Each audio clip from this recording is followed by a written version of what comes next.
midnight screams.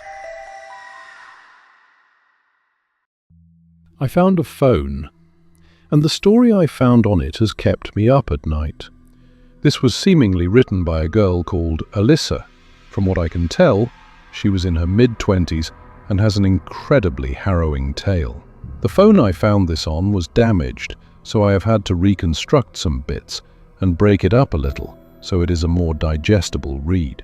I decided I needed to post this, just in case anyone knew someone similar to what Alyssa had to deal with. I need to tell you something. As I write this, my hands are trembling slightly, and I just cannot shake this sickening feeling in my stomach. I just need to tell someone about this, and you will do. I have a friend, or at least had a friend, a few years ago on my university course.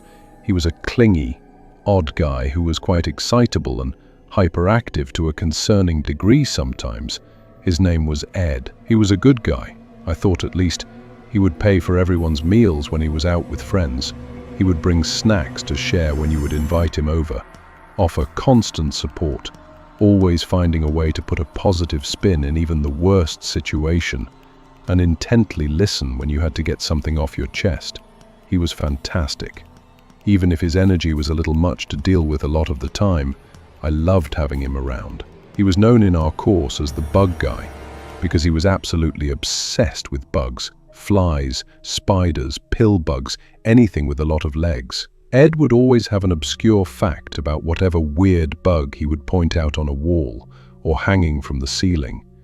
But despite his bizarre obsession, he was a blast. He promised when our university course ended, we would stay in touch, even though I was moving away to another state, so we would not be able to meet face to face often. And that is when he stopped talking to me. At first, he would just leave me on read, or only respond a week or two after I sent a message. But one day I tried to message him, and I was blocked. It was weird. We had not fallen out. What little we did talk was friendly, and not too different from how we used to joke and mess around in university. So to me, this made no sense. For a while, I occasionally tried to get back in contact through a mutual friend, but everyone I had access to either never responded or told me the same thing, that they had also been blocked. I decided to put it behind me after that and just get on with things. Maybe he was going through a tough time and needed some time alone, or maybe he just wanted to move on entirely and leave university behind. In time, I kind of forgot about it. There was no drama, so it just did not stick out in my mind. I have drifted away from a few friends over the years, so it just felt like another instance of that. Skip forwards to a few weeks ago. I was coming down from my home, staying in a holiday home for a couple of weeks, to visit some other friends from that same university course, the very few I managed to stay in contact with. We were planning a day out, shopping, a trip to the beach, and then a meal at a local restaurant. When we were talking about the meal, one of them brought up Ed, joking that if he were coming, we would not have to pay for a thing. There was a brief moment of stillness in the chat before another friend asked if anyone had heard from Ed at all since the end of the course. Almost everyone said that from the day our course ended, Ed had vanished. Everyone except me and another friend of mine, Mike. I told them I had contact with Ed for a few months after, before he cut me off, but what Mike said took me aback a little. Ed had not blocked him, the two had not talked since the end of our course, but he still had an open line of communication. At the time, this sent a shiver down my spine, but I thought it was the excitement of potentially being able to meet up with him again through Mike. We asked if Mike could reach out and ask him if he would like to meet up. He did not get a response, but we looked through his profile on the site, and it was odd to say the least. Posts from around the time he blocked me indicated he had moved away from home, but none of his photos ever showed him in a house. It was always in a wooded location or out at a restaurant with people I did not recognize. The content of his account was what I found the most strange. In between the occasional photo, he posted videos with strange, undulating backgrounds, like creepy-looking kaleidoscopes of red and purple bramble branches. But the audio was the thing that made my spine itch. It sounded like some sort of messed up violin music. It was disjointed and jarring. but intentionally so, making it strangely hypnotic to listen to.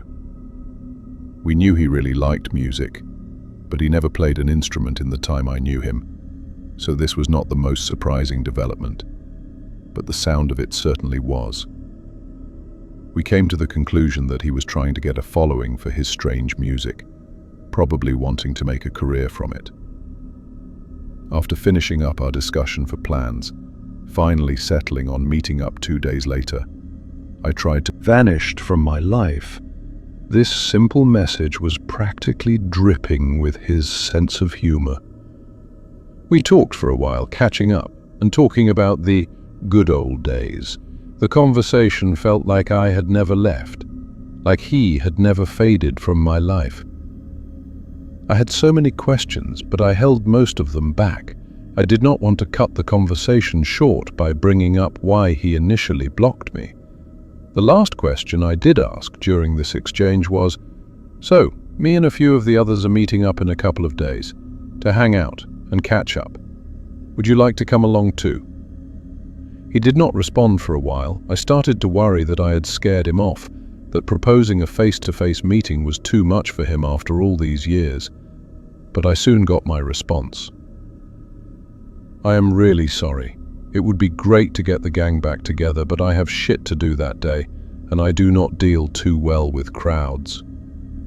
I was a bit disappointed with this response, but before I could say anything else, there was another message. "I cannot do the full group meetup, but I am going for an evening wander in the local forest tomorrow, tarantula spotting. If you want to join me, we could meet up and hang out for a bit. If I am being entirely honest, I have something I want to get off my chest in person." This shocked me. I was surprised by how eager he was to meet after cutting me off entirely for years. But at the same time, I was excited at the prospect of meeting up with him again. I did not know when I would be back in this state and wanted to seize this chance to rekindle an old friendship. I agreed, and we arranged a time and a place to meet in the forest, me buzzing with the excitement of seeing him again. I laid back down in my bed, even less likely to fall asleep now. But as I laid there, I thought about what he said at the end of his invite. "I have something I want to get off my chest." A detail I failed to mention earlier was his crush on me, or at least what everyone thought was a crush. He would be incredibly meeting Ed coming up later in the day. I took a brief walk around the perimeter of my holiday home. It was a nice place, with a lovely, large garden which I had promised myself I would give a brief explore when I had a free moment. There were trees around the edge of the garden, acting as a natural fence between the gorgeously maintained garden and the fields surrounding the property. I was walking alongside the trees when I noticed something from the corner of my eyes, a glistening strand of web waving in the wind. I turned to it and took out my phone. I thought if I could get a picture of an interesting bug or spider, I could show it to Ed later, a conversation starter of some sort. But what I saw when I parted the thick layer of leaves made me yelp with surprise. There were spiders everywhere, and I do not mean there were a few webs. I mean there were spiders on every branch of the tree, every inch of the trunk, and thick layers of web between the leaves, with even more spiders. I stumbled backwards and tried to process what I saw, breathing heavily from the shock. I carefully made my way around the rest of the garden, using a stick to part the leaves of the rest of the trees, and I found the same thing. Every tree, every single one, was coated with spiders, from the exposed roots to the branches, the arachnid wrapping always suddenly stopping before the tips of the branches, concealing the creeping coating behind the bright green leaves. I took several photos of them, intending to show Ed later, even getting a video where I poked the phone camera into multiple of the trees using my selfie stick, ready to drop it if a single spider scuttled onto it and towards my hand.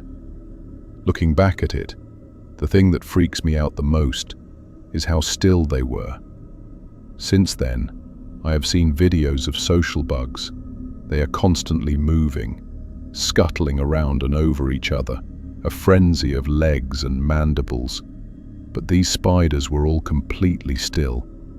Even when I parted the leaves and poked the camera in within inches of them, the most I got was a leg or two, lazily, with some strange tree stumps, partly rotted but perfectly shaped for seats.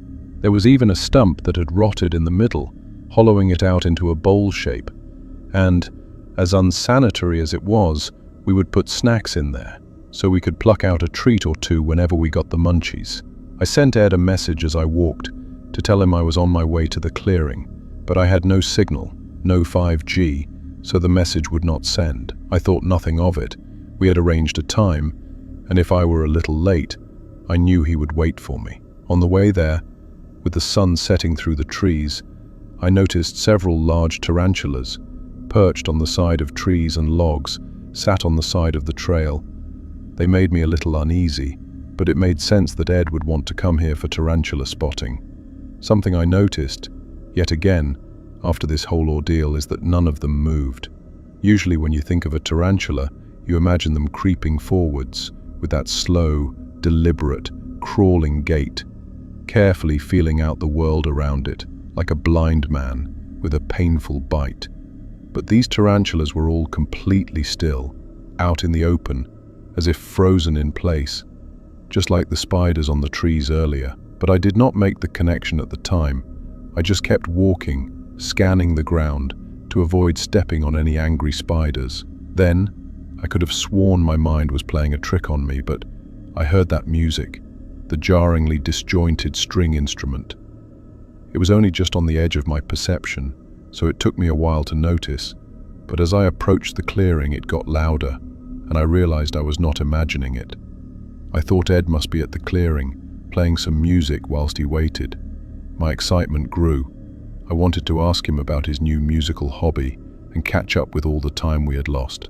My stride grew faster as I approached, the hypnotic aberration of sound calling me to a place I knew, where so many fond memories had been formed, towards a dear friend I missed more than I had ever realized. He must have noticed my realization, because at that moment he stopped playing and rested the instrument on his torn-up cargo pants. "Hey," he said, baring his teeth in a familiar, awkward grin. "Been a while, huh?" I struggled to find my words for a moment, but eventually blurted out, "Yeah, not by choice, Mr. Vanishing Act." There was a moment of silence before Ed burst out into a hearty laugh, instantly dispelling the awkward tension I had felt upon arriving, and making me feel as if it was only yesterday we had been smoking here and eating trashy snacks out of a tree stump. "Get over here! Take a seat!" Ed bellowed, as he gestured to a nearby stump with one of his spindly arms. "I brought snacks aplenty." I practically skipped over, seeing packets of snacks resting in the rotted bowl stump, just as they did years before. The nostalgia as we talked was blissful. Despite looking like a gangly homeless man, Ed had not changed a bit. He was exactly the same as he was. Same humor, same voice, same speech patterns.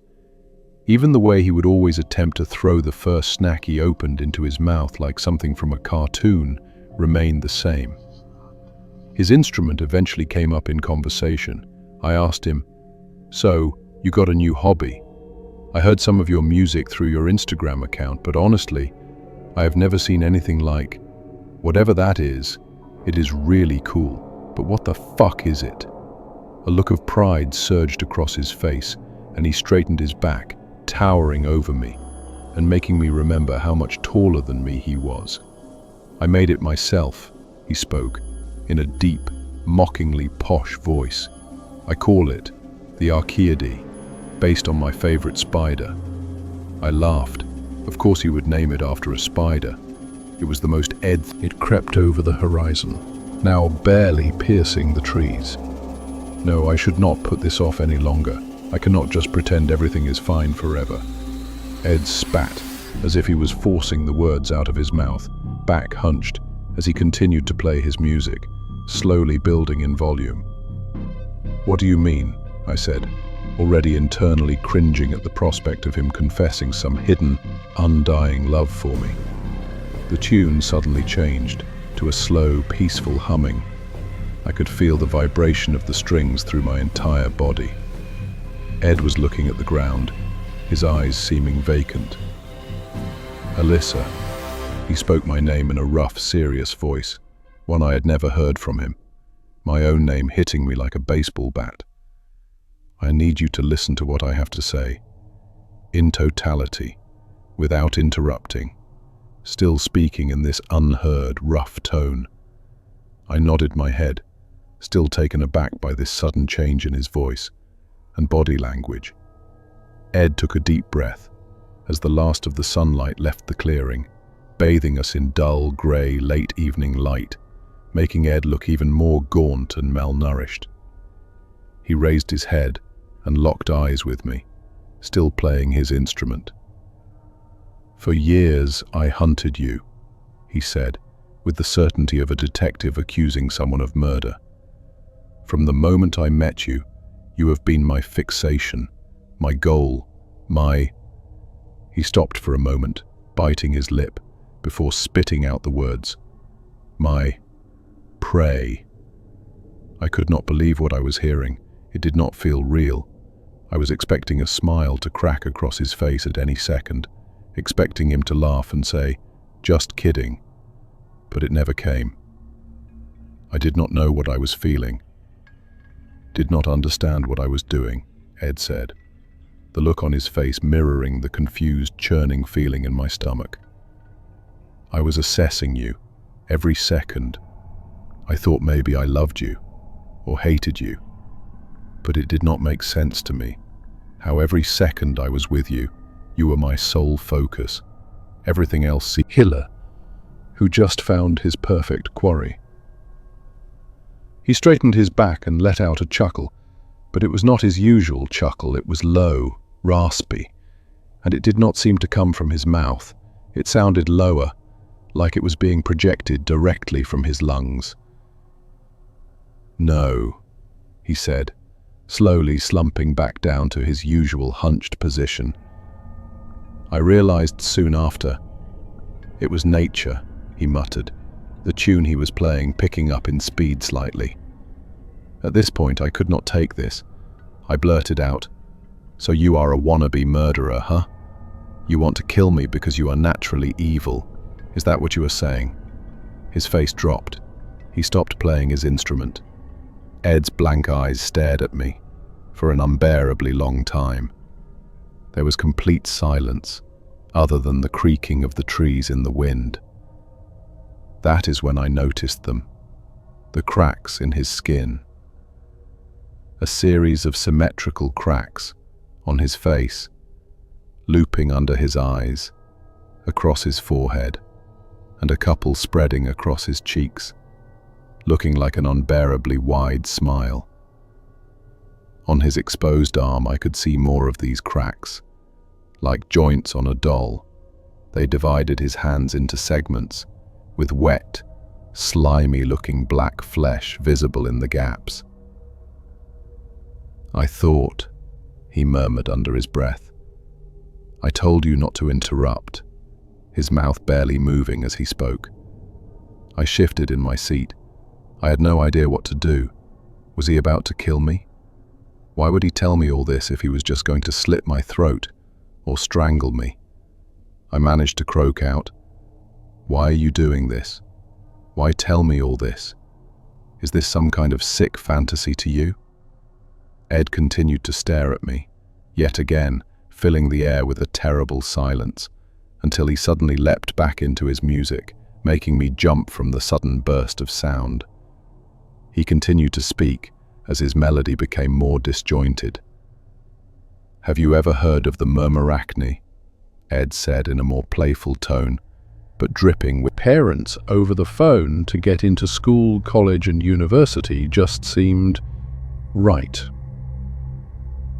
The creature sitting across from me, who I spent years studying alongside, who I told my darkest secrets and shared my highest and lowest moments with, was a grotesque, human-mimicking spider.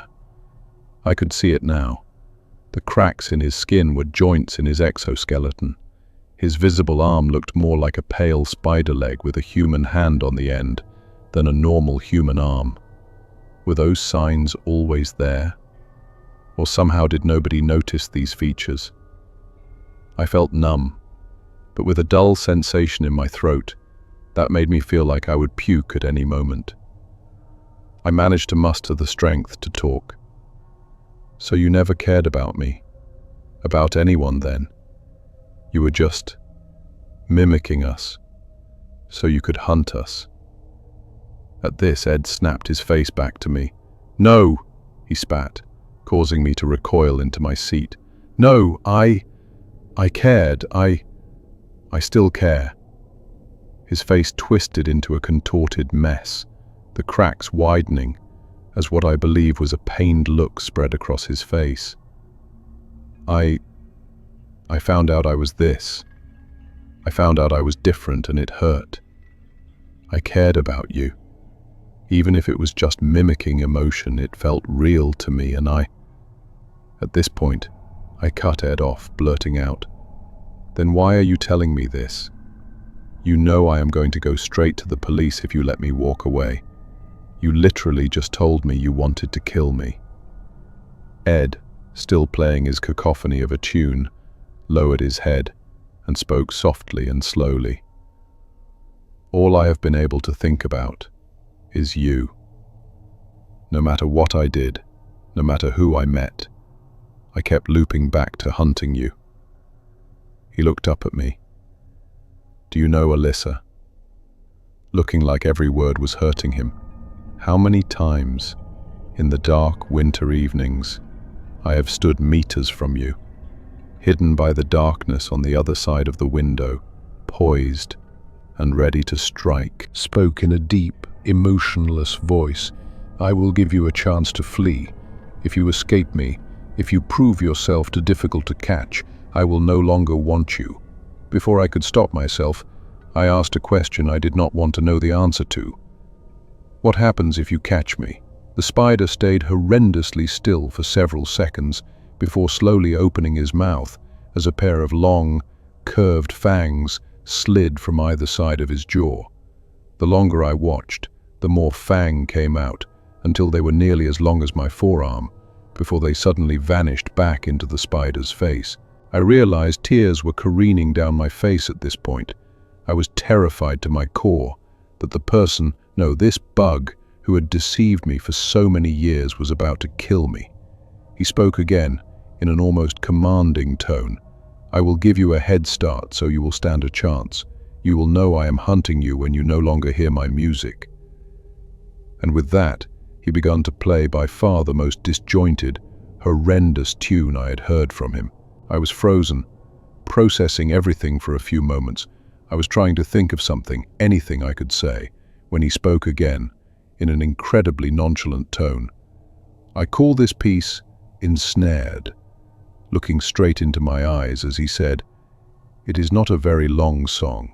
Taking the hint, my body flew into overdrive. Pumped up on adrenaline, I darted into the darkened tree line, stumbling through the trees and foliage, getting cuts on my hands, arms and legs, at one point even stumbling face first into a tree and breaking my nose. At the time I did not even notice, with the adrenaline blocking out all sensation.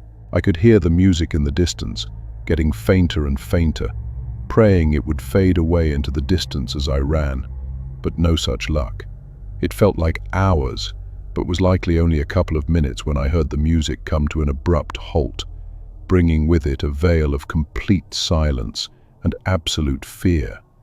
I found myself muttering, "No, no, no, no," under my breath, but quickly silenced me. I held my breath and tried to stop shaking, as I saw him stick a long, pointed red spike out of his mouth, poking the ground at some liquid. I felt icy spider legs grip my heart as I realized it was blood. My blood, from the cuts on my hands and legs, and he was using it to track me. He started to slowly move towards me, unknowingly about to end the hunt that had lasted so many years, until his head suddenly jerked up as he spun around and disappeared in the other direction, moving so fast my eyes could not track him. Seizing my opportunity, I ran for it. I did not consider stealth or caution, I just ran. I got so many cuts and bruises on my arms, legs, hell, my entire body. I must have looked like a zombie. I found the parking lot, but as I did, I heard something in the distance, a scream, a blood-curdling, horrified scream, brought to an abrupt end, and in a moment of utter dread, I realized some poor, unrelated, innocent person had just taken the fall for me. Ed heard someone and thought they were me. Almost as a confirmation, I heard the distant sound of Ed yelling in a combination of rage and, I think, horror that he had killed someone who was not me. I will never understand him, but as much of a monster as he was, I know he did not want to be a killer. I got in my car and drove off as fast as I could. I did not look at my speedometer. I did not care where I was driving. I even ran down a couple of road signs and kept going. I just needed to get out of there. I did not even pick up what little I had at my holiday home. I just drove and drove, heading back to my home. Aside from stopping at a gas station, the drive home was uneventful. My mind, however, was anything but. My thoughts were racing. I did not know how to process everything. Giant human mimicking spiders exist. One of them was hunting me. It just killed someone when it should have killed me. I was crying. Even if you think I am crazy, I do not care. I just need to get this out. I just need to tell someone. I fled. I ran. I left the country, but I have not proven myself to be too difficult prey to catch. I hear it every night. That fucking piece of music, ensnared. The proof that I never escaped his fucking web. It gets closer every few days. I have a safe room, but I cannot hide in there forever. I am sorry to say I do not know what happened to her. I found this story on a damaged phone I found whilst hiking through a local woods. It did not seem to have a password, and this here story was sent to someone labelled as Agatha, who I believe from prior communication was a close internet friend of Alyssa. I found this phone in early 2022 and have hesitated from posting this anywhere, but the messages were sent in late 2019, so this happened a few years ago. From other information I could glean from the semi-corrupted phone, which I will not be writing down here for privacy reasons, I found the girl's social medias, and she has not posted anything in years. Whether this is her trying to lay low so this Ed character does not find her, or if the poor girl was finally caught by the spider, I do not know. I can only pray she made it out alive. For me, though, the worst part are the photos on her social media and on her old friend's social media accounts from the time she was in university. There are so many with a guy I believe to be Ed, a scruffy man with a shaggy beard and long, messy hair. And whilst these pictures alone may be unsettling, it gets worse. In every picture with Alyssa, even the ones where he is at an angle facing away from her, his eyes are swiveled to stare directly at her.